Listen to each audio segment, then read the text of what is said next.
چاہوں گا کہ سارے اسلامی بھائی مل کر، مجھے بھی یہ کلام بہت پسند ہے، ہم نے 2 سال پہلے ربیع الاول میں اس کو ریلیز کیا تھا، تو اگر آپ سب مل کر پڑھیں گے انشاءاللہ میرے آقا کیسے نور ہیں اور کیسی عظیم ہستی ہیں، اس کا ذکر اس کلام میں ہے، اور انشاءاللہ مل کر پڑھیں گے انشاءاللہ۔ درود پاک پڑھ لیں، اللہم صلی علی سیدنا و مولانا محمد عدد ما فی علم اللہ صلاة دائمة بدوام ملک اللہ۔ نبی سائیں نور آ، نبی سائیں نور آ، حق نبی سائیں نور آ، بچڑا نبی سائیں نور آ، پیارا نبی سائیں نور آ، شان رسالت مولا جانے دیکھے طاقت نہ ہے، شان رسالت مولا جانے دیکھے طاقت نہ ہے، مالک جو محبوب محمد، مالک جو محبوب محمد، کونے کے کھادور نبی سائیں نور آ، حق نبی سائیں نور آ، حق نبی سائیں نور آ، بچڑا نبی سائیں نور آ، پیارا نبی سائیں نور آ، پیدا تھیند محمد جے پیا پتھر پڑ صلاتوں، پیدا تھیند محمد جے پیا پتھر پڑ صلاتوں، ملک فلک بھی گائن دم دم نور نبیاں جونا تو، ملک فلک بھی گائن دم دم نور نبیاں جونا تو، اہڑے شان مبارک وارو، اہڑے شان مبارک وارو، حضرت پاک حضور نبی سائیں نور آ، حق نبی سائیں نور آ، نبی سائیں نور آ، بچڑا نبی سائیں نور آ، پیارا نبی سائیں نور آ، جڈائیں پڑھوں تھا درود سجن تے پان درود بدھن تھا، جڈائیں پڑھوں تھا درود سجن تے پان درود بدھن تھا، روزے اطہر پاک منجارا جلد جواب ڈیڑ تھا، روزے اطہر پاک منجارا جلد جواب ڈیڑ تھا، چھونا چواما سوہنو محمد، چھونا چواما سوہنو محمد، زندہ آہے ضرور نبی سائیں نور آ، حق نبی سائیں نور آ، بچڑا نبی سائیں نور آ، پیارا نبی سائیں نور آ، سوہنا نبی سائیں نور آ، سوہنے عربی جام جے آئے ہی ویو سب بھلائیوں، تو ماوے ہی ان محبوب جنا تو اجتا پڑھائیوں، نثار کبر تھیو جینن جے صدقے ملکت میں مشہور نبی سائیں نور آ، نبی سائیں نور آ، حق نبی سائیں نور آ، بچڑا نبی سائیں نور آ۔ اور اسی سلسلے میں آج کراچی کے علاقے میں ملگوٹ میں عظیم الشان ہفتہ وار اجتماع جاری ہے، میدان میں یہ اجتماع ہو رہا ہے اور بڑی تعداد میں عاشقان رسول جمع ہیں۔ رب کریم ہم سب کا جمع ہونا، جن عاشقان رسول نے انتظام کیا ان کا انتظام کرنا اپنی بارگاہ میں قبول فرمائے، آج کی رات کی برکتیں ہم سب کو نصیب فرمائے۔ درود پاک پڑھنے کے بے شمار فضائل و برکات ہیں، میرے آقا مدینے والے مصطفیٰ صلی اللہ علیہ وسلم کا فرمان عالی شان ہے، روز قیامت لوگوں میں سے میرے قریب تر وہ ہوگا جس نے دنیا میں مجھ پر زیادہ درود پاک پڑھے ہوئے۔ اب یہ بظاہر تو مختصر سی حدیث ہے، لیکن اگر اس کے پیچھے انعام کتنا بڑا ہے، اگر یہ سمجھنے کی کوشش کریں نا، ہم سب کی زندگی میں یا مرنے کے بعد سب سے مشکل دن پہنچتا ہے، کبھی غور کریں، the most difficult day، مشکل دن قیامت کا دن ہے۔ جس کو یاد دلانے کے لیے بار بار ہم ہر نماز میں پڑھتے ہیں مالک یوم الدین، روز جزا کا مالک۔ کون سا دن؟ جزا کا دن، فیصلے کا دن، وہ قیامت کا دن ہے۔ اچھا اس تمام مشکلوں میں یعنی گرمی لگے گی تو پیاس لگے گی تو پانی چاہیے ہوگا، اعمال کھلیں گے تو گناہ کھل جائیں گے، کون چھپانے والا ہوگا؟ پل صراط سے گزرنا ہوگا تو کون سنبھالنے والا ہوگا؟ یعنی تمام مشکلوں کو غور کریں، وہ کون سی ہستی ہے جس نے مشکل میں کام آنا ہے؟ یقیناً وہ سرکار دو عالم صلی اللہ تعالیٰ علیہ وسلم ہیں جو شافع روز محشر ہیں۔ اب مجھے بتائیں کہ نبی پاک علیہ الصلوۃ والسلام کہ اگر قیامت کے دن کوئی قریب ہو گیا تو اس کا تو کام ہی آسان ہو گیا نا۔ پیاس لگے گی تو نبی پاک جامع کوثر عطا فرمائیں گے، اعمال نامے کھلیں گے تو اپنے کرم سے چھپا دیں گے ہمارے گناہوں کو، پل صراط سے گزرنا ہوگا تو رب سلم کی صدائیں لگا کر ہمیں گزار دیں گے انشاءاللہ۔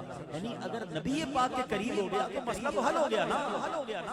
شاعر کہتے ہیں محشر ہے اگر محشر کس بات کا ہم کو ڈر، محشر ہے اگر محشر کس بات کا ہم کو ڈر، جن کے ثنا خواہ ہیں وہ بھی تو وہاں ہوگی۔ تو اب جس نے درود پڑے ہوں گے اور وہ نبی پاک کے قریب ہو گیا تو مسائل بہت آسانی سے حل ہو جائیں گے۔ اب جتنا درود زیادہ اتنا میرے آقا کا قرب زیادہ۔ ہماری مرضی ہے کہ موبائل فون پر چائے کے ہوٹل پر بیٹھ کر دوستوں میں گپ شپ کر کے گھنٹوں گزار دیں، یا اللہ توفیق دے تو تسبیح ہاتھ میں پکڑ کر اللہ اور اس کے رسول کا ذکر کرنے والے بن جائیں۔ اللہ مجھے بھی اور آپ کو بھی کثرت سے درود پاک پڑھنے کی توفیق عطا فرمائے۔ محبت کے ساتھ بآواز بلند درود پاک پڑھ لیں، صلو علی الحبیب صلی اللہ تعالی علی محمد صلی اللہ علیہ وسلم۔ زبان و قلب کی عظمت درود پاک سے ہے، زبان و قلب کی عظمت درود پاک سے ہے، ہر ایک غم میں حفاظت درود پاک سے ہے، غم جہاں سے بھی کبھی سابقہ نہیں پڑتا، مجھے تو ہر گھڑی راحت درود پاک سے ہے، بروز حشر وہ ہوگا نبی کی قربت، بروز حشر وہ ہوگا نبی کی قربت میں، جہاں میں جس کو بھی الفت درود پاک سے ہے۔ اللہ درود پاک کی کثرت کرنے والا بنائے۔ مل کر ایک بار پھر بآواز بلند صلو علی الحبیب صلی اللہ تعالی علی محمد صلی اللہ علیہ وسلم۔ ایک بڑی پیاری حدیث پاک بخاری شریف میں بھی یہ حدیث موجود ہے، مختصراً موجود ہے، اور مسند امام احمد میں یہ تفصیل کے ساتھ حدیث موجود ہے۔ بڑا کمال کا واقعہ ہے۔ حدیثوں میں کچھ واقعات ایسے پیارے ہیں، حدیث تو ساری پیاری ہوتی ہیں مگر حدیثوں میں نبی پاک نے کچھ واقعات بیان فرمائے جس میں شاندار درس ہوتا ہے۔ یہ واقعہ کیا ہے؟ نبی پاک علیہ السلام نے فرمایا پہلی امتوں کا واقعہ۔ ایک عورت تھی اپنے دودھ پیتے بچے کو لیے بیٹھی تھی، راستے میں سے ایک امیر کبیر شخص گزرا، گھوڑے پر سوار، بڑی شان و شوکت، بڑے کر و فر کے ساتھ۔ اب وہ خاتون جو اپنے بچے کو گود میں لیے بیٹھی ہے، دودھ پینے کی عمر ہے، اس کے دل میں ارمان آیا۔ ماں تو ماں ہوتی ہے نا، جب اس نے ایک بندے کو اتنے کر و فر، اتنے جاہو جلال، اتنی لگژری کے ساتھ گزرتے دیکھا تو ماں نے دعا کی، اے اللہ میرے بیٹے کو بھی جیسا بنا، ایسی شان و شوکت اس کی ہے، میرا بیٹا بھی ایسا ہو جائے۔ نبی پاک علیہ السلام فرماتے ہیں کہ جب ماں نے یہ دعا کی نا، وہ بچہ جو گود میں ہے اس نے دعا سنی اور دودھ پینے کی عمر میں اللہ کی قدرت دیکھی، اللہ نے اس کو بولنے کی طاقت دی۔ وہ کہتا ہے اللہم لا تجعلنی مثلہ، اے اللہ مجھے جیسا مت بنا۔ ماں کہہ رہی ہے کہ اللہ میرے بچے کو اس بندے جیسا بنا دے، اور وہ دودھ پیتا بچہ ماں کی گود میں کیا کہہ رہا ہے؟ اللہ مجھے جیسا مت بنا۔ تھوڑی دیر ہوئی تو ایک خاتون وہاں سے گزری، ایک اور عورت گزری، اور اس کے برے حال سے لوگ اسے گھسیٹ رہے تھے، بچے پتھر برسا رہے تھے۔ دیکھ کر ماں کے دل میں ارمان آئے کہ اے اللہ میرے بیٹے کو اس جیسا مت بنانا، جتنی اس کو مشکلیں آ رہی ہیں، جتنی اس کو عورت کو تکلیف آ رہی ہے، میری یہ دودھ پیتا بچہ میری جان، اے اللہ اس کو ایسی کبھی تکلیف نہ آئے۔ پھر وہ دودھ پیتا بچہ کیا کہتا ہے ماں کی دعا سن کر؟ اللہم اجعلنی مثلہ، اللہ پاک مجھے اس خاتون جیسا بنا۔ بڑی عجیب بات ہے۔ ایک تو یہ بات سمجھنی ہے اللہ کریم چاہے دودھ پیتا بچہ بھی بات کر سکتا ہے، یعنی یہ بچہ کیسا اللہ کا ولی ہے، اللہ نے کیسی اس کو طاقت عطا فرمائی ہے. یہاں یہ بات بھی سیکھنے کو مل رہی ہے کہ اولیاء کرام کی ایک قسم ہوتی ہے جس کو رب کریم مادرزاد ولی بناتا ہے، پیدائشی ولی ہوتے ہیں. انہیں ہمارے پیرانے پیر شیخ عبد القادر جیلانی، ہاں وہ بھی مادرزاد ولی تھے. اصل میں اس میں کیٹیگریز ہیں. کچھ اولیاء کرام ہوئے ہیں زندگی کا ایک عرصہ گزار کر توبہ کی، گناہوں میں مبتلا تھے، توبہ کی، اللہ نے توبہ ایسی قبول کی کہ اپنی ولایت عطا فرمائی. حضرت بشر حافی ہیں، حضرت حبیب عجمی ہیں، حضرت فضیل بن عیاض ہیں، اور بھی اولیاء کرام کے بارے میں پڑھتے ہیں کہ توبہ سے پہلے لائف کچھ اور تھی، غلط کام تھے، ایسے سچی توبہ اللہ نے ولایت کا شہنشاہ بنا دیا. اچھا یہ جو کیٹیگری ہے نا، یہ گناہگار کو ولایت مل جاتی ہے توبہ کی وجہ سے، اس کی بنا پر دل میں ایک امید رکھنی چاہیے. میں اپنی بات کر رہا ہوں، پرسنلی میں اس طرف سوچتا نہیں تھا، دعا میں کبھی یہ ہمت نہیں ہوتی تھی کہ ہم اللہ سے کہیں کہ اللہ مجھے اپنا ولی بنا دے، مگر جب یہ واقعات پڑھے اور اللہ سلامت رکھے کہ بلا شیخ طریقت علیہ سنت کی مبارک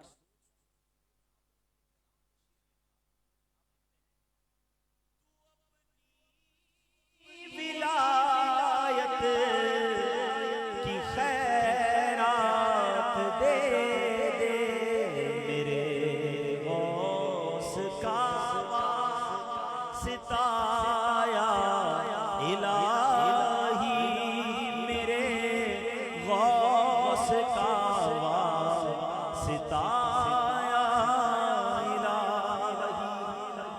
اللہ چاہے تو کتنے بڑے گناہگار کو بھی ولی بنا سکتا ہے، رب کی مرضی ہے نا.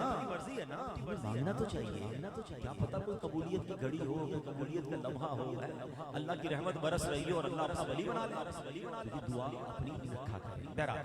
اب وہ بچہ جب یہ کہہ رہا ہے، اب جو عورت ہے وہ بچے سے کہتی ہے کہ بیٹا اس میں راز کیا ہے؟ میں کہہ رہی ہوں اللہ تجھے اس بندے جیسا بنا دے، تم دعا کرتے ہو اللہ ایسا مت بنا دے. میں دعا کر رہی ہوں اللہ ذلیل ہونے والی پریشان عورت جیسی میرے بچے کو مت بنانا. کہتا ہے تو بیٹا کہتا ہے امی جان وہ شخص بظاہر مگر وہ جہنمی ہے. یہ جو عورت بظاہر ذلت اٹھا رہی ہے، لوگ اس پر ظلم ڈال رہے تھے، مگر وہ اس تکلیف کی عالم میں کہہ رہی تھی اللہ مجھے کافی ہے. اے میرے پیارے بھائیوں، اس حدیث سے بہت ساری باتیں، ایک تو ولایت کے درجے سیکھنے کو ملے، اللہ جسے چاہے اپنا ولی بنا لے. اللہ نے کیسی نظر دی اس بچے کو کہ مستقبل بھی جان رہا ہے کہ یہ ٹھاٹ باٹ والا بندہ جہنمی ہے، اور یہ عورت پر ظلم ضرور ہو رہا ہے مگر یہ اللہ والی ہے، یہ صبر کر رہی ہے.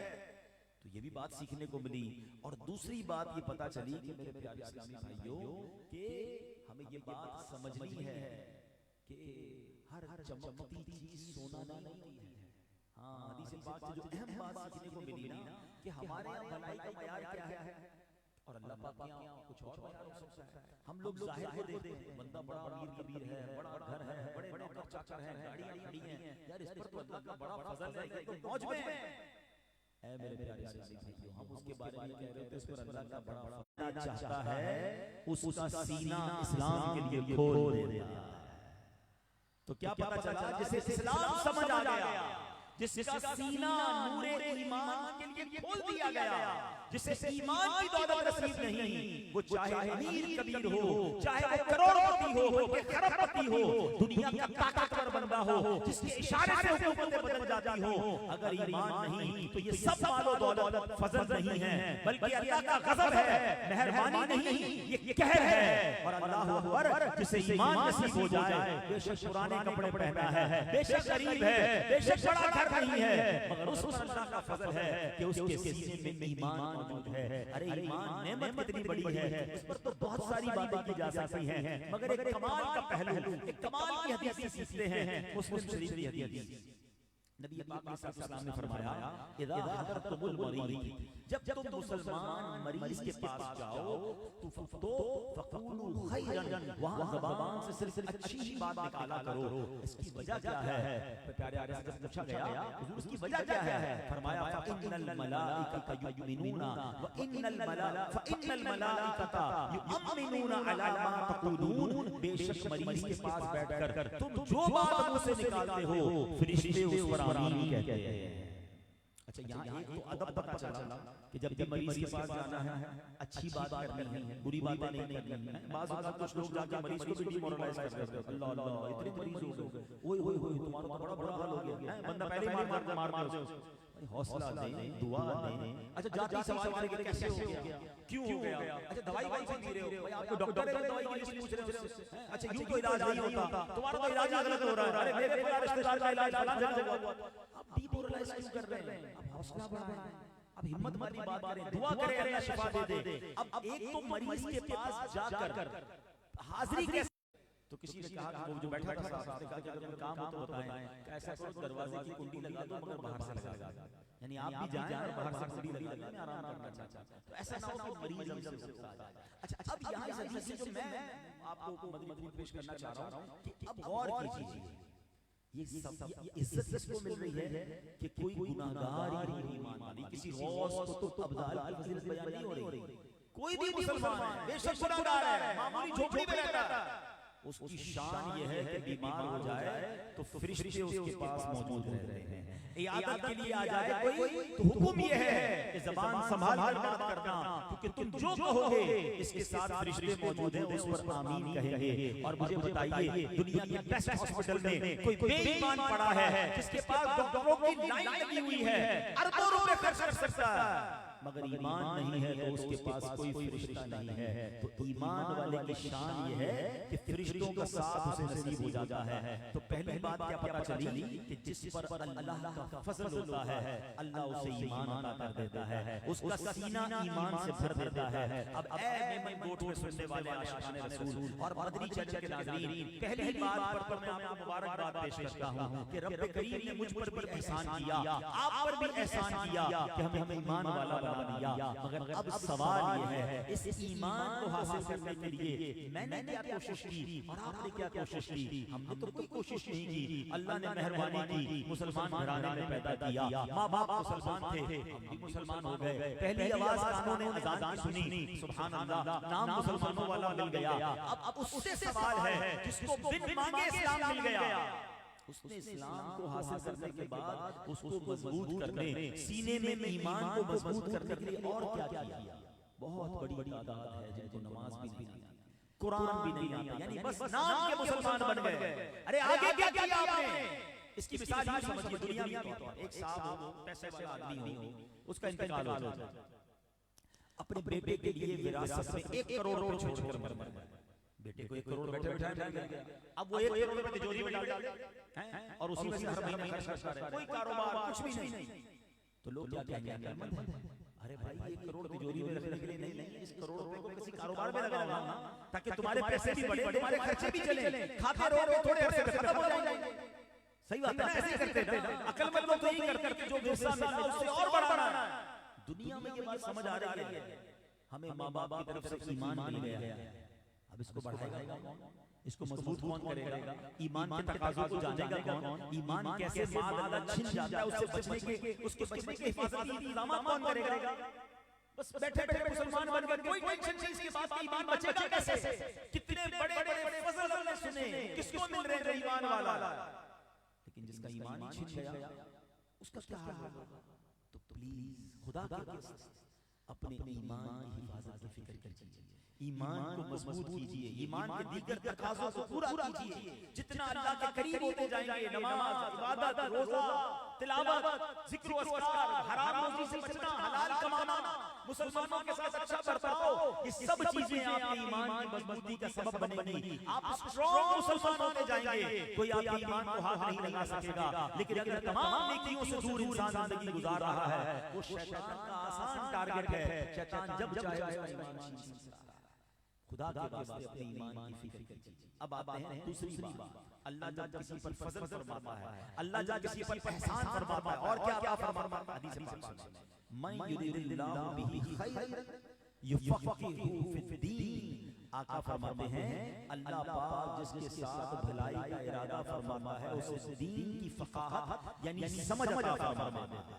اللہ اکبر. اب سوچو کتنے خوش نصیب ہیں وہ لوگ جن کو اللہ دین کی سمجھ عطا فرماتا ہے. اللہ پاک جس بندے کے ساتھ بھلائی کا ارادہ فرماتا ہے اپنا خاص فضل و کرم فرماتا ہے تو یہ شانی ظاہر ہوتی ہے کہ بندے کو دین کا فقیہ یعنی دین کی سمجھ بوجھ رکھنے والا بنا دیتا ہے. اب فقاہت کا مطلب کیا ہے؟ غور سے سنیے. علم اور فقاہت میں فرق ہے. بندے نے کب کیا کرنا ہے، کیسے کرنا ہے، اس کی سمجھ نصیب ہو جائے، یہ ہے فقاہت. ٹھیک ہے. علم تو بہت ساروں کے پاس ہوتا ہے مگر عمل کرتے وقت بھول جاتا ہے. مثال کے طور پر ایک آدمی وضو کر رہا ہے، نماز کا ٹائم تھوڑا ہے، جماعت ہو رہی ہے اور یہ مسواک کر رہا ہے. مسواک سنت ہے. اب وہ مسواک پر عمل کر رہا ہے مگر یہ نہیں سوچ رہا کہ جماعت جا رہی ہے. مسواک پوری کر لی مگر مسواک سے فارغ ہوا وہ جماعت چلی گئی.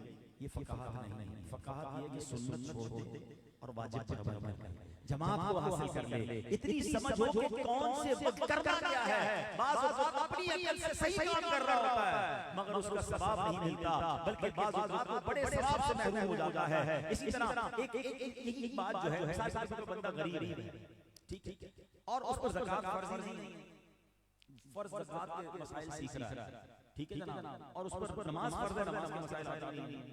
یہ بے وقوفی ہے بھائی. آپ پر زکات فرض نہیں ہے، جو پہلے فرض ہے وہ سیکھو نا. جو چیز ضروری ہے اس کو چھوڑ کر آپ کچھ اور سیکھ رہے ہیں. بالکل اسی طرح کچھ لوگ دنیا کے ایسے ایسے علوم سیکھتے ہیں جس کی کوئی ضرورت نہیں مگر اس میں وقت ضائع کر کے جو ضروری چیزیں ہیں وہ چھوڑ دیتے ہیں. حدیث پاک میں ایک واقعہ ملتا ہے. ایک بزرگ تھے حضرت جریج، بڑے نیک انسان تھے مگر ایک جگہ پر وہ چوک گئے. معاملہ کیا ہوا، وہ عبادت گزار بھی تھے، بڑا عبادت خانہ بھی بنایا، نمازیں بڑی پڑھتے تھے. ایک بار نفل نماز پڑھ رہے تھے، ماں نے بلایا. ذہن میں خیال آیا ایک طرف نماز ہے ایک طرف ماں بلا رہی ہے. ماں کے پاس نہیں گئے، نماز کنٹینیو تھی. ماں نے پھر آواز دی، پھر جواب نہیں دیا. تیسری بار ماں نے آواز دی، نماز کو چھوڑ کر ماں کے پاس نہیں گئے. اب ماں کے دل سے کیا نکلا، ماں کہتی ہے کہ اے بیٹا تجھے خدا جب تک موت نہ دے جب تک تم بدکار عورت کا منہ نہ دے. اب درد مند ماں کے منہ سے بددعا نکلی. اب کیا ہوا، اس علاقے میں ایک عورت نے بدکاری کی کسی چرواہے کے ساتھ، بچہ پیدا ہوا، الزام لگا دیا حضرت جریج پر. سارے لوگ آئے، عبادت خانہ توڑ دیا، آپ کو پکڑ لیا اور بے عزتی ہوئی. آخرکار جب تشویش بڑی ہو گئی تو اللہ کے نیک بندے تو تھے، انہوں نے اس بچے سے پوچھا ہے بچہ بتا تیرا باپ کون ہے. اللہ نے اس چھوٹے بچے کو بولنے کی طاقت دی. وہ کہتا ہے کہ میرا باپ تو چرواہا ہے. آپ کی خلاصی ہو گئی، لوگوں نے معافی مانگی مگر جو اتنی بڑی آزمائش سے گزرے اس کی وجہ یہ کہ ماں نے یہ بددعا دی تھی. اب شرعی مسئلہ یہ ہے کہ بندہ اگر نفل نماز پڑھ رہا ہو اور ماں بلائے تو اب نفل نماز توڑ کر ماں کے پاس جانا ہوگا، ماں کی بات سننی ہوگی. یہ وہ فقاہت ہے جس میں آپ سے غلطی ہو گئی. تو پتہ یہ چلا کس وقت کس شرعی مسئلے پر عمل کرنا ہے. یہ علم جس کو عطا ہو جائے اللہ کا فضل اس پر ہوتا ہے. اب اگر ہم آج کے دور پر غور کریں کہ ہم کتنی ایسی چیزیں سیکھ رہے ہیں جس کی ہمیں کوئی ضرورت نہیں. مثال کے طور پر یہ سوشل میڈیا، آپ سوشل میڈیا کھول لیں، آپ کو وہ کچھ مل رہا ہے جس کی آپ کو ضرورت ہی نہیں. اب نیو یارک کا میئر کون بن گیا، اب اس میئر نے کیا کام کیا، آپ کی کیا ضرورت ہے بھائی. آپ کو کراچی کے بیٹھا حالات برے ہیں، آپ دنیا کے حالات میں لگے ہوئے ہیں. فلاں ٹیم نے بیٹھ کے اسکور کیا کر دیا، فلاں جگہ پر کیا ہو گیا، پیٹرول کا دام کیا ہے، سونے کا دام کیا ہے. اپنی اسکوٹر میں پیٹرول ڈالنے کے پیسے نہیں ہیں اور انٹرنیشنل پیٹرول کے ریٹ چیک کر رہے ہیں. اس کی کوئی ضرورت نہیں ہے. ٹھیک ہے نا، برازیل کے اندر کوئی گاڑی کا ایکسیڈنٹ ہو گیا، وہ ویڈیو میرے سامنے آ رہی ہے، کوئی ضرورت نہیں ہے اس کی. وقت ضائع ہو رہا ہے اور نماز آتی نہیں ہے، قرآن پڑھنا آتا نہیں ہے. اب خود سوچئے اپنے وقت کو کہاں لگا رہا ہوں میں. انٹرنیشنلی ایک اصطلاح یوز ہوتی ہے سونامی آف نالج. نالج اتنی زیادہ آ رہی ہے ہمارے پاس جس کی مجھے ضرورت نہیں مگر جو ضرورت ہے میں اس کو چھوڑے بیٹھا ہوں. وہ ایک معاملہ ہے نا کہ امام اعظم ابو حنیفہ کے پاس ایک شخص گیا کہتا ہے حضور حضرت موسیٰ کی نانی کا نام کیا. حضرت امام اعظم نے کہا بیٹا وضو کے 4 فرض ہیں. تھوڑی دیر بعد کہا حضور حضرت موسیٰ کی نانی کا نام بتائیں. آپ تو امام اعظم ہیں، اتنے بڑے امام ہیں. آپ نے فرمایا بیٹا وضو کے 4 فرض ہیں. تیسری بار کہتا حضور میں حضرت موسیٰ کی نانی کا پوچھ رہا ہوں، آپ مجھے وضو کے 4 فرض بتا رہے ہیں. آپ تو اتنے بڑے عالم ہیں. کیا کمال کا جواب دیا. امام اعظم فرماتے ہیں بیٹا مرنے کے بعد تجھ سے یہ سوال نہیں ہونا کہ موسیٰ کی نانی کا نام کیا ہے. میرے بیٹا نماز سیکھ لے, نماز کا ثواب, وضو آتا نہیں, نماز آتی نہیں, غسل کا پتہ نہیں, قرآن کی تلاوت کا پتہ نہیں, اور چلے بحث کرتے عجیب سوال. ایک عورت کسی کو, ایک بزرگ سے پوچھا کہتے کسی کو ایک عورت ویرانے میں مل جائے مردہ, اب بتائیں کیسے اس کی مسلمان ہے کہ نہیں, کیسے پتہ چلے گا. پہلی بنا کے سوال کوئی نہ کوئی سوال کر رہا ہے, چاہے کہ کوئی تو کام چاہیے نا. کوئی بزرگ کمال کے بولے مجھے ملی عورت مل جائے تو سوال پوچھتا, کوئی اور کام کر لینا بھائی. وہ عورت ملے گی جس کو ملی وہ پوچھے کیوں پوچھ رہا ہے بھائی. ٹائم فارغ ہے, کوئی نہ کوئی تو سوال چاہیے. عجیب سوال. پہلے مرغی پیدا ہوئی, پہلے انڈا پیدا ہوتا ہے, مرغی بھی کھا لے, انڈا بھی کھا لے, نماز سیکھ لے. خالی ان چیزوں میں ٹائم ضائع کرتے ہیں جس کا کوئی فائدہ نہیں. یہ ہے وہ غلطی جو ہم کر رہے ہیں. فقہ کسے کہتے ہیں کہ جو ضروری علم سیکھنا ہے. رمضان اگر قریب ہے تو روزے کا علم سیکھے نا. لوگوں کو پتہ ہی نہیں سحری کب کرنا, افطار کرنا, پکوڑے سموسے کیسے بنانے سب کو پتہ ہے. او بھائی پہلے جو رمضان میں فرض علوم ہے وہ سیکھے نا. یہ سمجھیے بابا اللہ کا فضل پر ہو جاتا ہے. جس کو اللہ دین کی فقاہت عطا فرما دیتا ہے وہ سمجھ سے فیصلہ کرتا ہے کہ مجھے پہلے کیا علم حاصل کرنا چاہیے اور کب اس پر عمل کرنا ہے. اللہ کرے یہ بات ہمیں سمجھ آ جائے اور ہم اس سے اس بات کو سیکھ لیں. اے میرے پیارے اسلامی بھائیوں, امام اچھا اسی طرح بڑی کمال کی صحابہ کرام کے کوئی معاملات ہوئے ہیں بالفرض, کوئی بھی معاملہ ایسا ہے. اب اس پہ بحث کریں گے کون حق پر تھا, کس کی غلطی تھی. بھائی آپ کا کام نہیں, میں نے اپنا فیصلہ کرنا ہے, اپنے معاملات ٹھیک کر لو. اب دیکھیں حضرت مولا علی سے کیا سوال ہوا. ایک بار حضرت امام احمد بن حنبل کی خدمت میں, حضرت امام احمد بن حنبل کی خدمت میں کچھ لوگ حاضر ہوئے. عرض کیا حضور یہ حضرت مولا علی شیر خدا کرم اللہ وجہہ الکریم اور حضرت امیر معاویہ کے درمیان جو معاملات ہوئے تھے اس کے متعلق آپ کیا فرماتے ہیں. آج کل بھی بحث رہتی ہے. امام احمد بن حنبل سے سوال ہوا.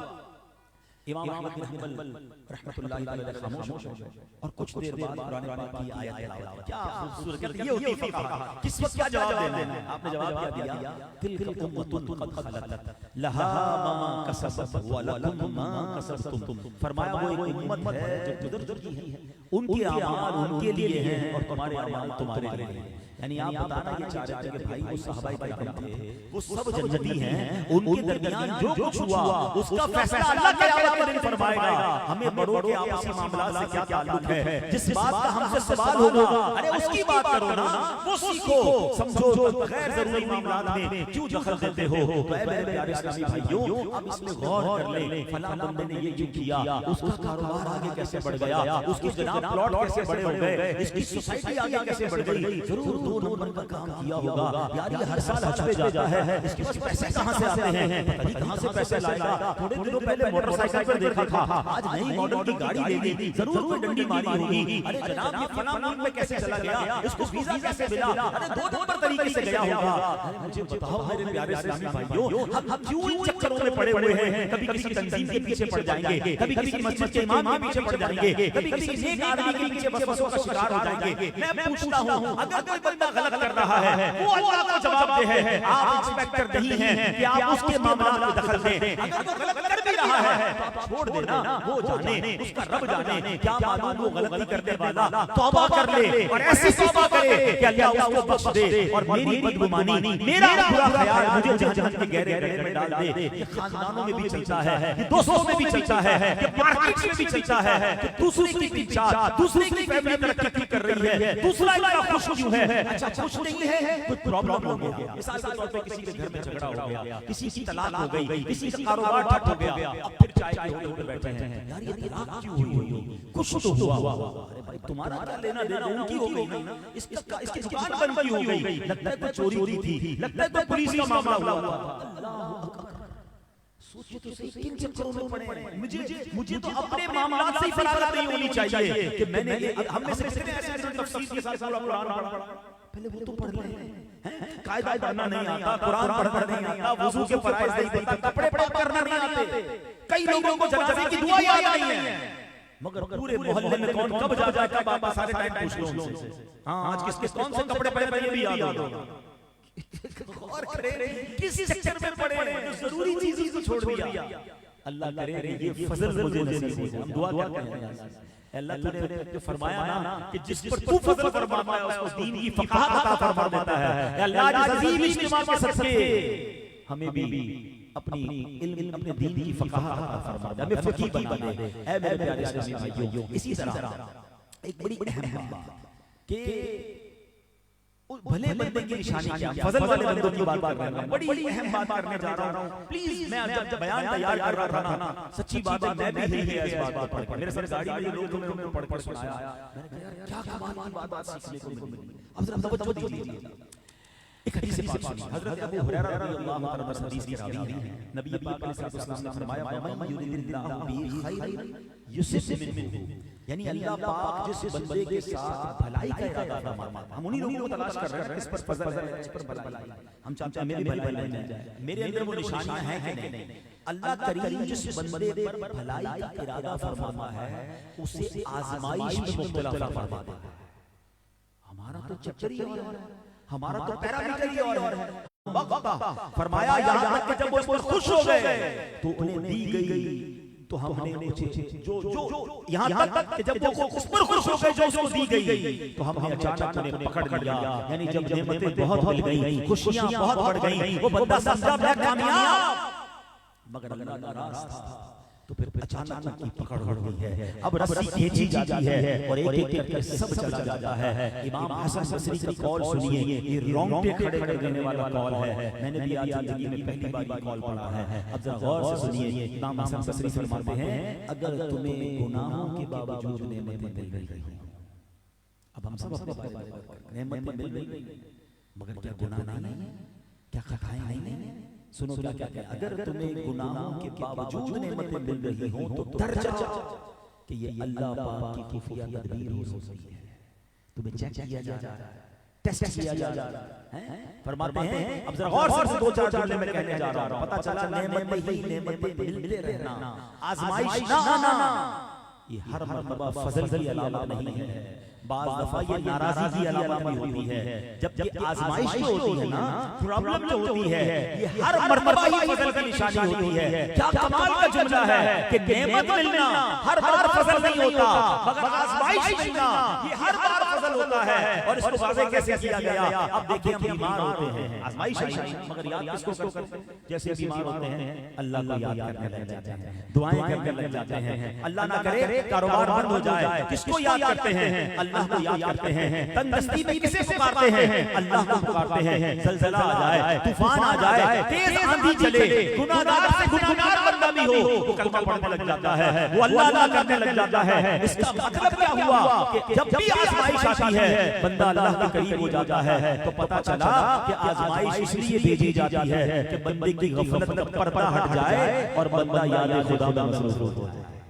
تو اب یہ بات جو آزمائش میں ہے نا، بعض اوقات آزمائش میں ہوتے دل چھوٹا کر لیتے ہیں، یار مجھ پر تو ٹینشن نہیں بڑی ہے، میرا تو کاروبار ہی نہیں چل رہا، میرے گھر میں لڑائی جھگڑے ہیں۔ ارے یاد رکھو اللہ جس سے محبت فرماتا ہے اس پر آزمائش بھیجتا ہے۔ کاش یہ بات سمجھ آ جائے۔ ایک ایتھیسٹ تھا، ملحد، اللہ کو مانتا ہی نہیں، ٹھیک ایسے بھی بس لوگ ہیں جو کسی کو خدا مانتے ہی نہیں، کہتے دنیا میں ایسے وجود میں آ گئی، خود بخود بن گئی ہے، اس کا کوئی خالق نہیں، کوئی مالک نہیں۔ اس کی بیٹی بیمار ہو گئی، ہاسپٹل میں گیا، بیٹی کو لے کر بڑا علاج کرا، اب بالکل بیٹی کی طبیعت خراب ہوتی گئی اور خراب ہوتی، ڈاکٹر نے کہا بہت مشکل ہے بچہ۔ اب یہ سوچنے لگا کہ میں بھی کسی سے اگر کوئی خدا ہوتا تو اس سے مدد مانگتا، دعا کرتا، مانتا تو خدائی کسی نہیں مانتا تھا۔ آخرکار جب بہت برا گیا تو ہاتھ اٹھایا، کہتا ہے یا اللہ اگر تو ہے، اے خدا اگر تو ہے تو میری بیٹی کو شفا دے دے، میں بے بس ہوں، میری مدد فرما، میری بیٹی کو شفا دے دے۔ اب اس کا گڑگڑانا تھا اور اس کی بیٹی کو شفا مل گئی۔ اب یہ حیران کہ کوئی تو ہے، میں ڈاکٹر بھی منع کر چکے، میں تو مانتا تھا کوئی خدا ہی نہیں ہے، اب بچی تو شفا یاب ہو گئی، مگر میں مانوں کس خدا کو؟ بہت سارے مذہب ہیں، سب کے خدا ہیں، میں کس مذہب کے خدا کو مانوں؟ اب اس کے نصیب میں کیا ہوا کہ اس نے کسی نے اسے قرآن کریم کا تحفہ دیا، قرآن کریم کی تلاوت شروع کی، جیسے جیسے قرآن پڑھتا گیا دل سے سیاہی ہونے لگی، سمجھ گیا کہ وہی تو ہے جو نظام ہستی چلا رہا ہے، وہی تو ہے جو نظام ہستی چلا رہا ہے، میرا خدا ہے۔ کلمہ پڑھ کر مسلمان ہو گیا تو پتہ چلا میرے پیارے اسلامی بھائیوں، آزمائش جب آتی ہے نا تو بندہ اللہ کے قریب ہو جاتا ہے۔ ہم فضل کی تلاش میں، ہم برکت کی تلاش میں، ہم مال و دولت بڑے دھرنے سے لوگ کہتے ہیں اللہ کی مہربانی ہے، اللہ کا فضل ہے، حرام کمانا، تو یاد رکھو یہ فضل نہیں آزمائش ہے، یہ تمہیں ڈھیل دی جا رہی ہے۔ کیا قارون پیسے والا نہیں تھا؟ فرعون پیسے والا نہیں تھا؟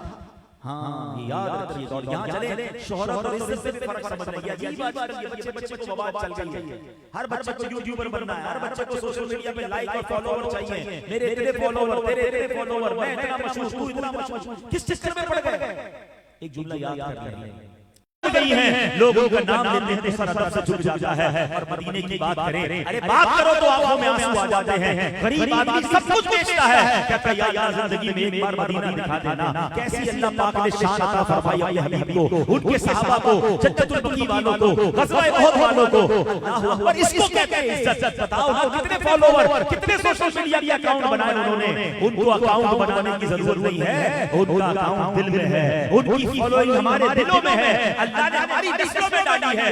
ارے جب چھوٹے تھے نا، مجھے یاد ہے جب میں بچہ سا تھا، میں اسکول جاتا تھا، میں مدرسہ جاتا تھا، میری ماں سے جو ان کی ویڈیوز ہیں وہ شیئر کر دو۔ اچھا لوگ کہتے ہیں جناب الٹی بات کریں گے تو شہرت ملے گی، الٹی بات کریں گے تو جناب لائکس ملیں گے۔ آپ کی بھول ہے، آج کے اس دور میں دعوت اسلامی نے ثابت کیا ہے 6 کروڑ سے زیادہ سوشل میڈیا فالوور دعوت اسلامی کے ہیں۔ اچھی ستھری سچی بات کریں، لوگ پھر بھی سنتے ہیں اور نہ سنیں۔ میری کوئی بات سنیں، مجھ پر واجب تو نہیں نا کہ میں حرام کانٹینٹ، میں کیوں اپنی آخرت پر برباد کروں؟ ایک جملہ یاد کرتا ہوں، داتا حضور کی بات ہے نا، چلو میں داتا حضور کی بات آپ کو سناتا ہوں۔ کمال کا جملہ فرماتے ہیں حضور، داتا حضور فرماتے ہیں جس کا مضمون ہے خوش نصیب ہے وہ شخص جس کو دنیا والے نیک نہ سمجھتے ہو، دنیا میں اس کا کوئی شہرہ نہ ہو اور اللہ کی بارگاہ میں وہ مقبول ہو۔ فرمایا بد نصیب ہے وہ شخص جس کو دنیا والے تو بہت بہت سمجھتے ہوں مگر اللہ کی بارگاہ میں اس کا کوئی حصہ۔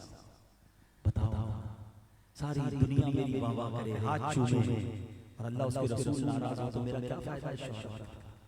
مجھے تو یہ چاہیے کہ میرا نبی میرے آقا مجھ سے راضی ہو جائے، میرا رب مجھ سے راضی ہو جائے۔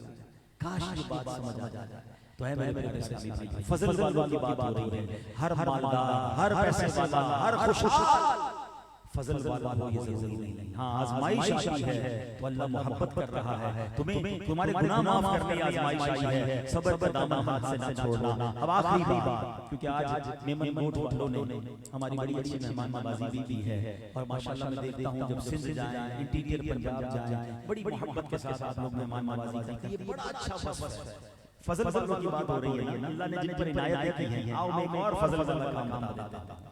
حدیث پاک میں آتا ہے جو بھلائی پر اللہ عطا فرماتا ہے، میرے آقا فرماتے ہیں اذا اراد اللہ بعبد خیر اہدی لہ ہدیہ، یعنی اللہ پاک جب بندے کے ساتھ بھلائی کا ارادہ فرماتا ہے تو اس کی طرف تحفہ بھیجتا ہے۔ پوچھا کہ حضور وہ تحفہ کون سا ہوتا ہے؟ ما تلک الہدیہ یا رسول اللہ، وہ کون سا تحفہ ہوتا ہے؟ فرمایا بِضَيْفٍ يَنزِلُ بِهِ بِرِزْقِهِ وَيَرْحَلُ وَقَدْ غُفِرَ لِأَهْلِ الْمَنزِلِ، یعنی اللہ پاک اس کے ہاں مہمان بھیجتا ہے جو اپنا رزق ساتھ لاتا ہے مگر جب جاتا ہے تو گھر والوں کی مغفرت ہو جاتی ہے۔ کیسا اللہ نے بھلائی کا ارادہ کیا، خوش نصیب ہے وہ جن کے گھر مہمان آتے جاتے رہتے ہیں۔ ارے مبارک ہونے جن کے گھر مہمان آتے ہیں تو چہرے کھل جاتے ہیں، وہ ویلکم کرتے ہیں، کیونکہ مہمان اپنا رزق لے کر آتا ہے، جاتا ہے گناہ لے کر جاتا ہے، مغفرت کروا دیتا ہے۔ اب ان کو غور کرنا چاہیے کہ جن کے گھر پر مہمان آتا ہے تو دل پر بوجھ فیل کرتے ہیں، وہ افسردہ ہو جاتے ہیں، مہمان کو تنخواہ دیتے ہیں۔ نہیں میرے پیارے اسلامی بھائیوں، مہمان نوازی حضرت ابراہیم کا طریقہ ہے، مہمان نوازی تو میرے آقا کا طریقہ ہے، بلکہ سچی بات بتاؤں یہ سارا زمانہ جو ہے نا نبی پاک کا مہمان ہے۔ پوچھو سیدی اعلیٰ حضرت سے، کہتے ہیں آسمان خان، زمین خان، زمانہ مہمان، فرماتے ہیں یہ سارا زمانہ مہمان کس کا ہے؟ کیونکہ نبی پاک وجہ تخلیق کائنات ہے نا، آسمان خان، زمین خان، زمانہ مہمان، صاحب خانہ لقب کس کا ہے؟ تیرا تیرا۔ حضور یہ سارا زمانہ آپ کے دسترخوان پر آپ کی اللہ کی عطا سے آپ کو رب نے قاسم بنایا ہے، یہ سارا زمانہ مہمان ہے۔ تو مہمان نوازی کو بڑی اہمیت دی گئی اسلام میں۔ نبی پاک فرماتے ہیں لا خیر فی من لا یضیف، یعنی اس بندے میں کوئی بھلائی نہیں ہے جو مہمان نوازی نہیں کرتا۔ تو یاد رکھیے اللہ جس سے بھلائی کا ارادہ فرماتا ہے سبحان اللہ اس کو مہمان اس کو عطا فرما دیتا ہے۔ جو مہمان نواز ہے مہمان کی عزت کرتا ہے، مہمان کو راحت و آرام پہنچاتا ہے، سبحان اللہ، وہ اللہ کے نزدیک بھلائی والا ہے۔ اور جس کا دل مرجھا جاتا ہے، دل میں پریشان ہو جاتا ہے، مہمان کی اچھی میزبانی نہیں کرتا، ایسے آدمی کی اخلاق و کردار اور اس کی ذات میں کوئی بھلائی نہیں ہے۔ نبی پاک علیہ السلام کی ایک اور حدیث فرماتے ہیں جس گھر میں مہمان ہو اس گھر میں خیر و برکت اس طرح دوڑ کر آتی ہے جیسے اونٹ کی کوہان سے چھڑی تیزی سے گرتی ہے، بلکہ اس سے بھی تیز، یعنی اگر اونٹ کی کوہان پر چھڑی رکھتے فوراً گر جائے گی نا، فرمایا اس سے بھی تیز اللہ کی رحمت اس کے گھر میں آتی ہے۔ ایک اور ایمان افروز حدیث سنیے، حضرت انس رضی اللہ تعالیٰ عنہ نے اپنے بھائی حضرت برہ بن مالک رضی اللہ تعالیٰ عنہ سے فرمایا، اے برہ، آدمی جب اپنے بھائی کی صرف رضائے الہی کے لیے مہمان نوازی کرتا ہے اور اس کی کوئی جزا اور شکریہ نہیں چاہتا تو اللہ پاک اس کے گھر میں 10 فرشتوں کو بھیج دیتا ہے جو پورا سال اس کے گھر میں رہتے ہیں اور اللہ پاک کی تسبیح بھی کرتے ہیں، اس کی پاکی بھی بولتے ہیں، اللہ پاک کی بڑائی بھی بیان کرتے ہیں اور گھر والوں کے لیے بخشش کی دعا بھی کرتے رہتے ہیں۔ اور جب سال پورا ہو جاتا ہے تو ان فرشتوں کی پورے سال کی عبادت کے برابر صاحب خانہ کے نامہ اعمال میں عبادت لکھ دی جاتی ہے اور اس کے ساتھ آخرت میں اسے یہ جزا ملے گی کہ اللہ پاک اس کو جنت کی لذیذ غذائیں کھلائے گا۔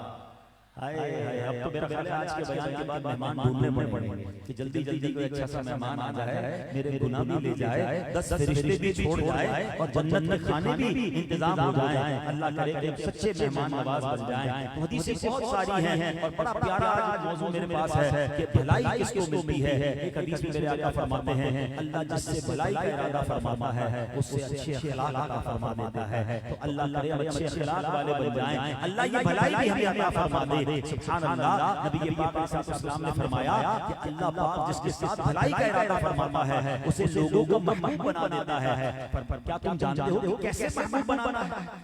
اللہ پاک اسے مرنے سے پہلے نیک اعمال کی توفیق بخشتا ہے، بس اس کے آس پاس رہنے والے اس سے راضی ہو جاتے ہیں۔ اللہ اکبر۔ ایک اور حدیث پاک اور یہ آخری حدیث ہے، سبحان اللہ، نبی پاک فرماتے ہیں اللہ پاک جس بندے کے ساتھ بھلائی کا ارادہ فرما لیتا ہے اس سے لوگوں کی حاجتیں پوری کرنے کا کام لے لیتا ہے۔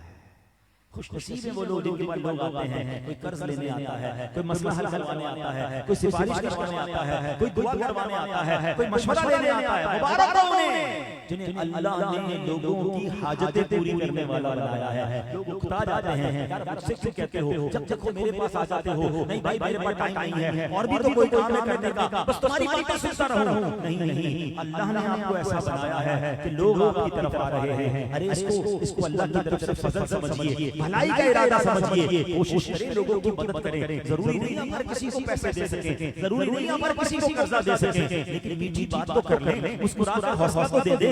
دعا تو فری میں ملتی ہے نا، مسئلہ یہ ہے حل بھی نہیں کرتے، دل بھی توڑ دیتے ہیں۔ نہ کرو ایسا، سبحان اللہ۔ بریلی کے تاجدار لکھتے ہیں نا، شربت نہ دیں نہ دیں، کرے بات لطف سے۔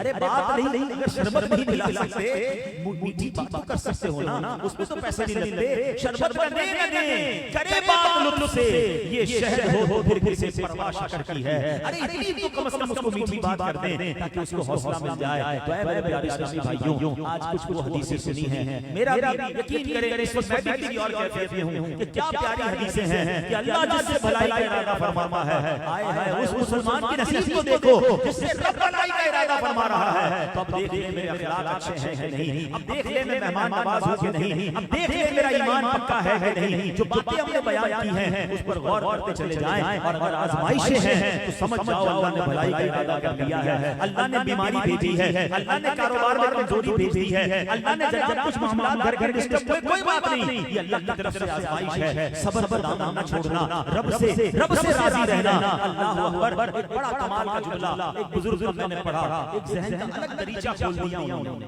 وہ کہتے ہیں عام بندے دعا کرتے ہیں اے اللہ میرا یہ مسئلہ حل کر دے، مجھے سکون دے دے۔ ہم کیا دعا کرتے ہیں؟ اے اللہ اس حال میں رکھ جس حال میں میں رہ رہا ہوں۔ یہی دعا ہے میری اور آپ کی، بیماری دور کر دے، کاروبار اچھا کر دے، گھر اچھا دے دے، سکون دے دے، فیملی میں لڑائی جھگڑے ختم کر دے۔ اس کا مطلب کیا ہے؟ اے اللہ جس حال میں میں راضی ہوں وہ والا حال دے دے۔ کہتے ہیں عام بندے یہ دعا کرتے ہیں، مگر جو اللہ والے ہوتے ہیں وہ دعا کرتے ہیں اللہ اس حال میں رکھ جس حال میں تو راضی ہے۔ بات گہری ہے، ہر کسی کو سمجھ نہیں آئی۔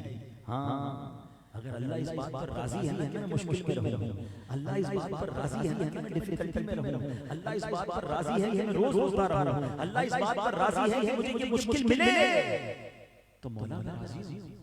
تو نے ہی تو بنایا، تو نے ہی بڑے اچھے دن دیے، تو نے ہی بڑے سچے دن دکھائے، تو نے ہی بڑی عزت دی، تو نے ہی دنیا کی ہر چیز دکھائی۔ اے اللہ اگر کچھ دن آزمائش بھی بھیجی تو تو نے بھیجی، اے مالک میں اس آزمائش پر راضی ہوں، اے اللہ مجھے اس حال میں رکھ جس حال میں تو راضی ہے۔ علماء کہتے ہیں جب بندہ اس کیفیت میں آ جاتا ہے نا پھر اللہ اپنی خاص رحمتوں کے دروازے اس پر کھولتا ہے، کیونکہ یہ اللہ کی بارگاہ میں سرنڈر کرنا ہے، اللہ کی بارگاہ میں سبمشن کرنا ہے۔ اے اللہ میں کچھ بھی نہیں، جو کچھ ہے وہ تو ہے، جس پر تو راضی میرے مولا میں اس پر راضی۔ یہی بات بابا بلے شاہ کہتے ہیں نا کہ جے سونا میرے دکھ وچ راضی، جے سونا میرے دکھ وچ راضی، میں سکھ کو چلے پاوا ہوں، پھر مجھے سکھ کو کیا کہنا ہے، رب دکھ میں راضی ہے، میں بھی دکھ میں راضی ہوں۔ اللہ کرے یہ بات سمجھ آ جائے تو پھر دکھ نہیں لگے گا، پھر پریشانی نہیں لگے گی، ہر حال میں اللہ کا شکر ادا کرنے کو جی چاہے گا۔ اللہ کریم مجھے بھی اپنے شکر گزار اور صبر کرنے والے بندوں میں شامل فرما لے، اور ہم پر بھی، ہم سب کو بھی ایسا بنا دے، اور ہم پر فضل کے دروازے کھول دے، ہم پر بھلائی کے دروازے کھول دے، ہماری زندگی کے آخری ایام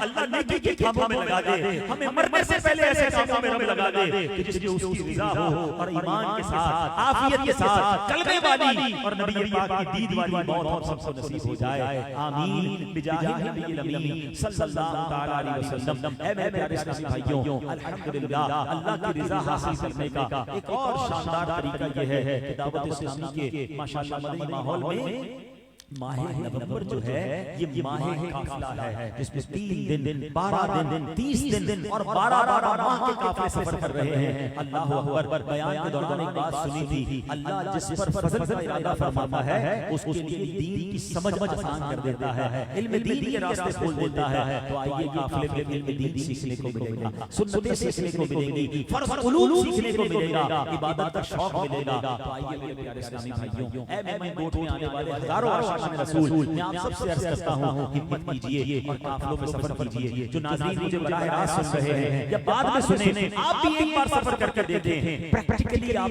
کو بہت ساری باتیں سیکھنے کو ملیں گی۔ عاجزی کی ساری سیکھنی ہے، لوگوں کے ساتھ مل کر رہنا کیسے ہے، اپنے کام اپنے ہاتھ سے کیسے کرنے ہیں، مسجد میں وقت کیسے گزارنا ہے، اکیلے میں اللہ کو یاد کیسے کرنا ہے، رات کی تنہائی میں آنسو کیسے بہانے ہیں، تہجد کی نماز کا لطف کیسے اٹھانا ہے، یہ سب آپ کو قافلے میں ملے گا۔ آئیے قافلوں میں سفر کیجئے، اور انشاءاللہ 21 نومبر کو مراد میمن ٹاؤن سے 1 ماہ اور 12 دن قافلے راہ خدا میں سفر کر رہے ہیں۔ آئیے میں آپ سب کو دعوت دیتا ہوں، ہمت کیجئے، جس کی پکی نیت بنتی ہے ہاتھ اٹھائیں، انشاءاللہ قافلے میں سفر کریں گے انشاءاللہ۔ میں اللہ سے دعا کرتا ہوں یا اللہ جو ماہ نومبر میں قافلے میں سفر کرے اسے اسی سال مدینے کی حاضری بھی عطا فرما۔ ہمت کریں انشاءاللہ، ہمارے سائے میں موجود ہوں گے، اپنے نام بھی لکھا دیجئے گا، اپنا کانٹیکٹ نمبر بھی دے دیجئے گا تاکہ پھر آپ کی قافلوں میں سفر کی ترتیب بن جائے۔ اللہ پاک عمل کرنے کی توفیق عطا فرمائے، آمین بجاہ نبی الامین صلی اللہ تعالی علیہ وسلم۔ اب انشاءاللہ ہم درود پاک پڑھیں گے، جو ہر جمعرات کو ہمیں درود اور دعائیں پڑھائی جاتی ہیں۔ بزرگوں نے فرمایا جو شخص ہر شب جمعہ اور جمعرات کے درمیانی رات یہ درود پاک پابندی سے کم از کم 1 مرتبہ پڑھے، موت کے وقت سرکار مدینہ صلی اللہ تعالی علیہ وسلم کی زیارت کرے گا، اور قبر میں داخل ہوتے وقت بھی یہاں تک کہ وہ دیکھے گا کہ سرکار مدینہ صلی اللہ علیہ وسلم اسے قبر میں اپنے رحمت بھرے ہاتھوں سے اتار رہے ہیں۔ آئیے مل کر پڑھ لیتے ہیں، اللہم صلی وسلم وبارک علی سیدنا محمد النبی الامی الحبیب العالی القدر العظیم الجاہ وعلی آلہ وصحبہ وسلم۔ حضرت انس رضی اللہ عنہ سے روایت ہے کہ تاجدار مدینہ صلی اللہ علیہ وسلم نے فرمایا جو شخص یہ درود پاک پڑھے یا کھڑا تھا تو بیٹھنے سے پہلے اور بیٹھا تھا تو کھڑے ہونے سے پہلے اس کے گناہ معاف کر دیے جائیں۔ آئیے مل کر پڑھتے ہیں، اللہم صلی علی سیدنا و مولانا محمد وعلى آلہ وسلم. جو یہ درود پاک پڑھتا ہے اس پر رحمت کے 70 دروازے کھول دیے جاتے ہیں. آئیے رحمتوں پر درود پاک پڑھتے ہیں. صلی اللہ علی محمد. علامہ احمد سعدی رحمۃ اللہ علیہ بعض بزرگوں کے حوالے سے لکھتے ہیں اس درود شریف کو ایک بار پڑھنے سے 6 لاکھ درود شریف پڑھنے کا ثواب حاصل ہوگا. آئیے پڑھ لیں. اللہم صلی علی سیدنا محمد عدد ما فی علم اللہ صلاة دائمة بدوام ملک اللہ. ایک دن ایک شخص آیا تو نبی پاک علیہ السلام نے اسے اپنے اور صدیق اکبر رضی اللہ عنہ کے درمیان بٹھا لیا. اس سے صحابہ کرام علیہ رضوان کو حیرت ہوئی کہ یہ کون بڑے مرتبے والا شخص ہے. جب وہ چلا گیا تو نبی پاک علیہ السلام نے فرمایا جب مجھ پر درود پاک پڑھتا ہے تو یوں پڑھتا ہے. آئیے ہم پڑھ لیتے ہیں. اللہم صلی علی محمد کما تحب وترضى. لا شافعی امم صلی اللہ علیہ وسلم کا عظمت والا فرمان ہے جو شخص درود پاک پڑھے اس کے لیے میری شفاعت واجب ہو جاتی ہے. آئیے پڑھ لیتے ہیں. اللہم صلی علی محمد وانزلہ المقعد المقرب عندك یوم القیامہ. حضرت عباس رضی اللہ عنہ سے روایت ہے نبی پاک علیہ السلام نے فرمایا اس کو پڑھنے والے کے لیے 70 فرشتے 1000 دن تک نیکیاں لکھتے ہیں. آئیے مل کر پڑھ لیتے ہیں. جزا اللہ عنا محمد ما ہوا اہلہ. فرمانے مصطفیٰ صلی اللہ علیہ وسلم جس نے اس دعا کو 3 مرتبہ پڑھا گویا اس نے شب قدر حاصل کر لی. آئیے مل کر پڑھ لیتے ہیں. لا الہ الا اللہ الحلیم الکریم سبحان اللہ رب السماوات السبع ورب العرش العظیم. لا الہ الا اللہ الحلیم الکریم سبحان اللہ رب السماوات السبع ورب العرش العظیم. لا الہ الا اللہ الحلیم الکریم سبحان اللہ رب السماوات السبع ورب العرش العظیم. صلو علی الحبیب صلی اللہ تعالی علی محمد صلی اللہ علیہ وسلم. میں دعوت دوں گا ہمارے اس پورے صوبے کے نگران اور رکن شورا حاجی محمد امین اتاری کو کہ وہ اسٹیج پر تشریف لائیں. ماشاءاللہ حاجی امین اتاری بھائی گڈاب، نوری آباد، میمن گوٹ، بحریہ